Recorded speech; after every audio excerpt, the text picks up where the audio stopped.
O particípio auristo, tínhamos mostrado ali só as primeiras, né, a do singular e o genitivo, só para ficar claro como que se faz o particípio auristo. Está aqui todas as desinências completas. No ativo, chama atenção aqui o NT, o nital. No feminino, o sa, ses, como é no particípio presente. E no neutro, novamente, o nital. A diferença é que no particípio presente, o nominativo é on. Aqui é completamente diferente, sas. Então, é o nominativo singular que dá muita diferença. No mais, pela própria maneira de se fazer o particípio, se entende que é um particípio. Aí, pelo sigma alfa, a gente entende que é um particípio auristo, porque o sa, né, o sigma alfa é a característica do auristo. Então, particípio auristo passivo nada mais é do que o sa e o menos. Pronto, não tem mistério. Você viu lá, menor, menoi, mená. É o particípio auristo. Inclusive, uma curiosidade. O nome Filomena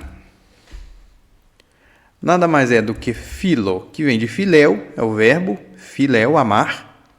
E mena é o particípio passado. Então, Filomena significa o quê? Amada. É o verbo amar, particípio passado, amada. Então, como se faz a tradução do particípio auristo? Vamos começar a questão da tradução pelo particípio. O particípio auristo indica uma ação momentânea, como já foi dito lá. Como não há um tempo verbal em português com a mesma característica, se traduz o particípio auristo como contemporâneo, também chamado sincrônico, ou seja, aconteceu no mesmo tempo do verbo principal, que o particípio, ele forma subordinada. Então, no contexto todo ali da narração, aparecer um particípio auristo, ele pode ser contemporâneo do que está sendo contado. Então, se alguém está contando um negócio no passado, contemporâneo com o passado, ou ele pode ser anterior, também chamado de diacrônico. Anterior àquilo ou que está na oração principal, se for uma subordinada, ou a toda a narração ali, conforme vem sendo contada.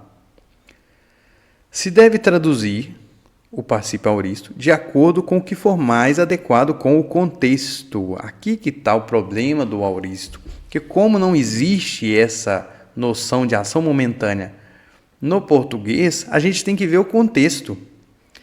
E às vezes acontece de que um auristo, você experimenta lá, contemporâneo, ficou bom. Aí você experimenta o anterior, ficou bom também. E aí como é que faz? Você escolhe, né? Então aí se tiver 2 tradutores, cada um vai traduzir de um jeito. Mas às vezes os 2 ficam bons. Às vezes, quando a gente testou, um não faz sentido e o outro faz, muito bem, aí fica mais fácil de traduzir. Então, assim como o particípio presente, os valores que podem ser assumidos por um particípio são: qualquer dúvida, reveja a aula do particípio presente, treine particípio presente, treine tradução de particípio presente, que aí fica fácil o auristo. O auristo é uma variação. Adjetivo: draças, antropos, o homem que fez. Então, o adjetivo que fez aqui, embora a gente não tenha uma palavra só em português, seria o que? Fazedor, o homem fazedor. Não me recordo aqui de nenhum sinônimo para colocar essa característica numa palavra só, num adjetivo só, né? Mas o sentido é esse. O particípio ele pode ser substantivado. Draças, o que fez.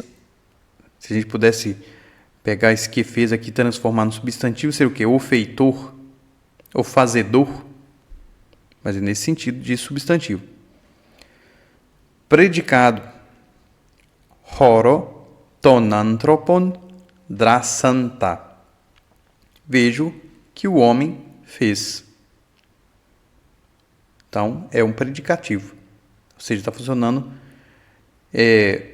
como um complemento do vejo. E pode ter um sentido adverbial. De particípio conjunto, concorda com o sujeito ou um dos complementos da frase principal. Então, drasas ho anthropos, o homem tendo feito. Aqui, o particípio conjunto você pode traduzir de 7 maneiras. Mais à frente a gente vai ver um exemplo. Igualzinho o particípio presente. Então, você pode ser um gerúndio, pode ser um gerúndio composto, pode ser uma subordinada causal, temporal, concessiva, hipotético final, ou pode ser uma subordinada relativa. E aí, a diferenciação em relação ao particípio presente é que o auristo ele pode ser traduzido como contemporâneo ou como anterior. A gente vai ver mais à frente. Particípio conjunto, ele se refere a algo que já tinha sido mencionado, ele não vem sozinho, por isso ele é chamado de conjunto, é junto com. E o particípio absoluto, que não tem relação com o restante da frase, pelo contrário, ele faz uma frase dele, por isso é absoluto, ele é solto. Se essa frase vem no genitivo, é chamado de genitivo absoluto. Se vem no acusativo, é chamado de acusativo absoluto. Ele não concorda com nenhum termo da regente, regente é a frase principal, e nesse caso é chamado de absoluto, do latim absolutus, solto, como já foi visto lá no particípio presente. Drassantos tu anthropo, tendo o homem feito. Então, tendo feito, vírgula, o homem, aí continua o restante da frase. Então, tendo feito, você pode separar ele totalmente do restante.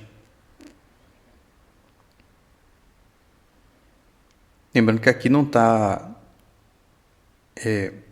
com genitivo, né? Genitivo absoluto. Tradução do particípio auristo. Agora, com a tradução, acredito que fica mais fácil de entender o slide anterior. Então, daqui. Quelassas, particípio acusativo plural. O as aqui de acusativo plural. Rama, resuke, kai pros, remas, apoblepsas. Apoblepsas, particípio acusativo plural. Está aqui o as. Eu vejo que aqui vem de Blackpool.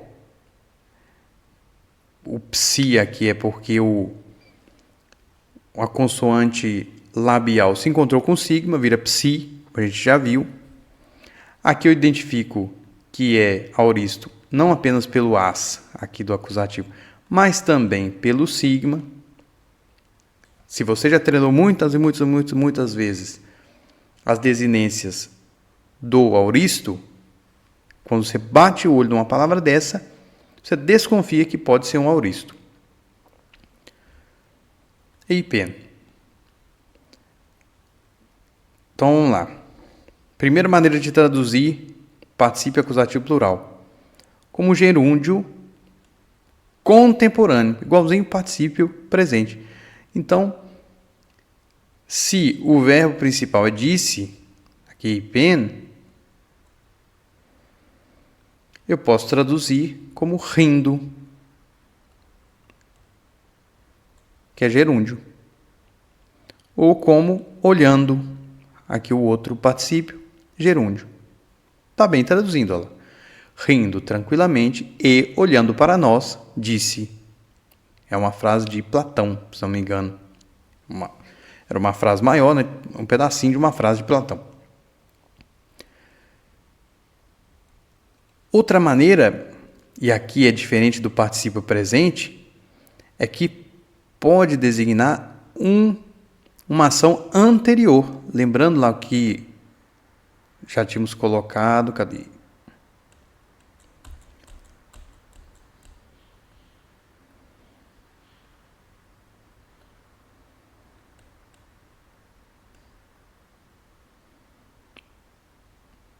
Ué, gente, perdi aonde que eu vi isso aí.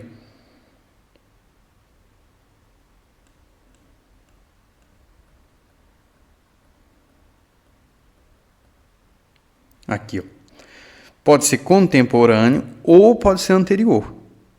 Então, contemporâneo, gerúndio. Anterior, gerúndio composto. Então, a gente vai como que a gente faz gerúndio composto? Com o verbo auxiliar ter ou com o verbo auxiliar ser. Então, seria o quê? Tendo rido tranquilamente e tendo olhado para nós, disse. Então, é anterior. Gerúndio composto. Agora vamos às subordinadas. Já tinha dito aqui que a gente pode traduzir com gerúndio. Já vimos as duas maneiras de traduzir. Ou subordinada, causal, temporal, concessiva, hipotética ou final. Final se for com verbos de movimento. Não é o caso, nem rir, nem olhar é verbo de movimento. Como andar, correr, ir, etc. Então vamos lá. Primeiro tipo de subordinada que a gente vai testar é causal. Por quê? Está aqui o motivo dela ser uma subordinada. Por quê? Subordinada causal. Se é uma contemporânea, eu uso ria, porque o verbo não é disse. Disse é passado, não é isso? Então, ó, esse quadrinho aqui é importante guardar. Contemporâneo ao presente, presente. Contemporâneo ao passado, imperfeito. Anterior ao presente, perfeito. Anterior ao passado, mais que perfeito. Lembrando que isso aqui eu estou falando de português. Em grego as coisas não funcionam assim. Grego não tem, isso aqui no latim se chama consecutio temporum.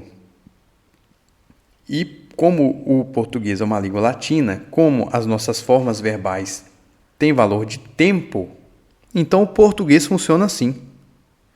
Se você está contando uma coisa no presente,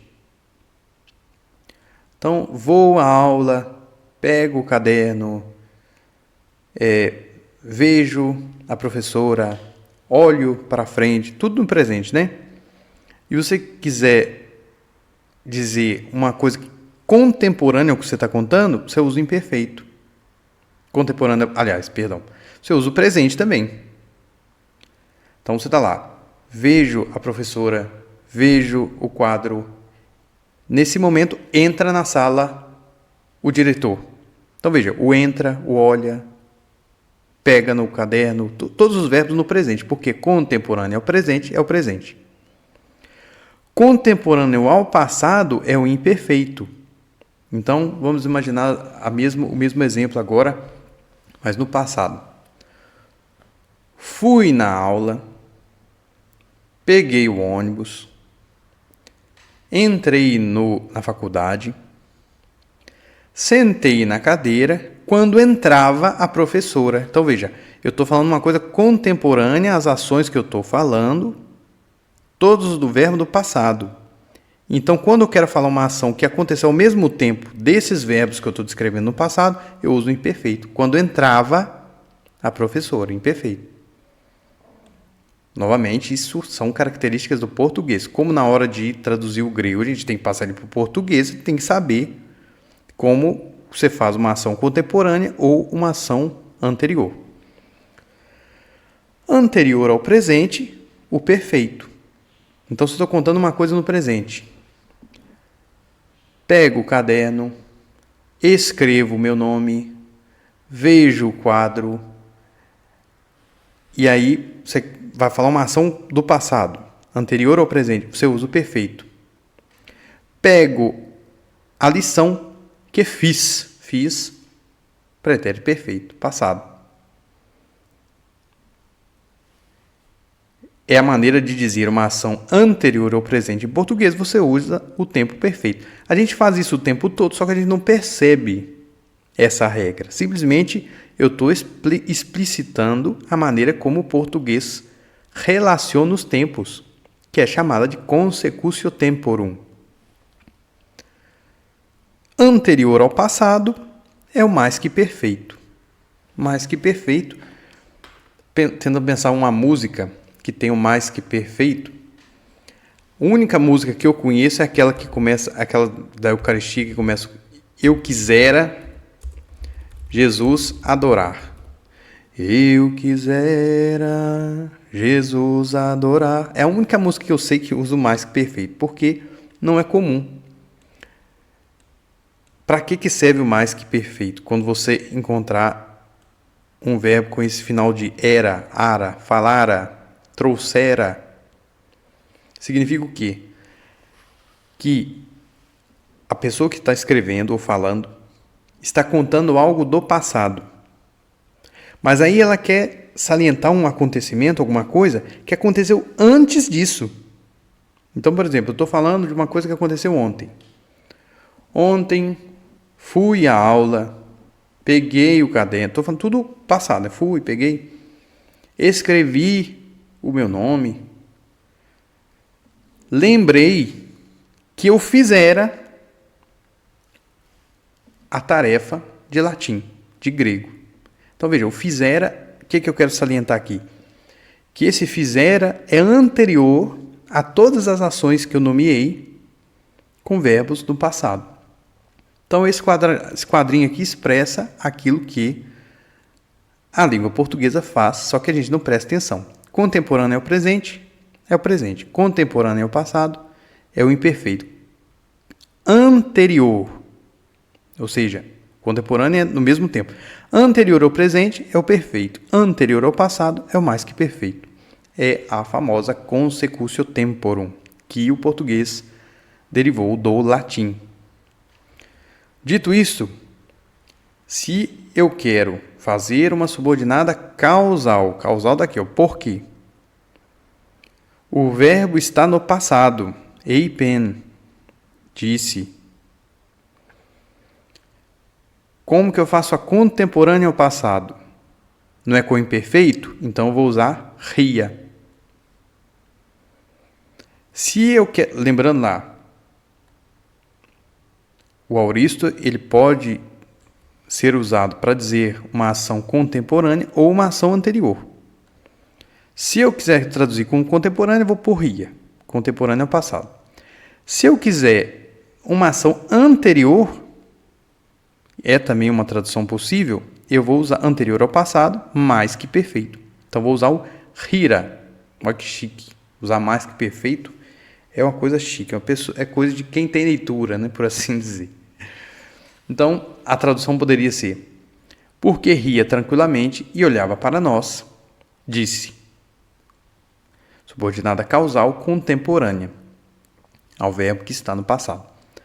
Ou pode ser: porque rira tranquilamente e olhara para nós, disse. Então, o que eu quero dizer? Que ele fez essas coisas antes de dizer. Por isso, é anterior ao verbo que está no passado.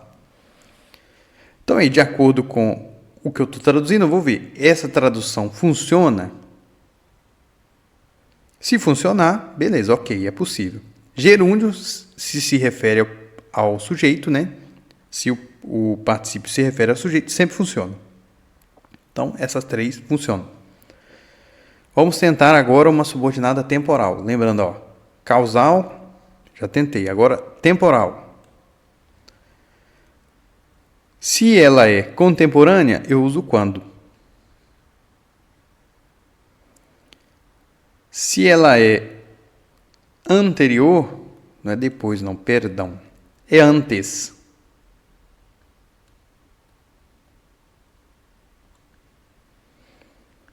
Quando que ria tranquilamente, olhava para nós, disse.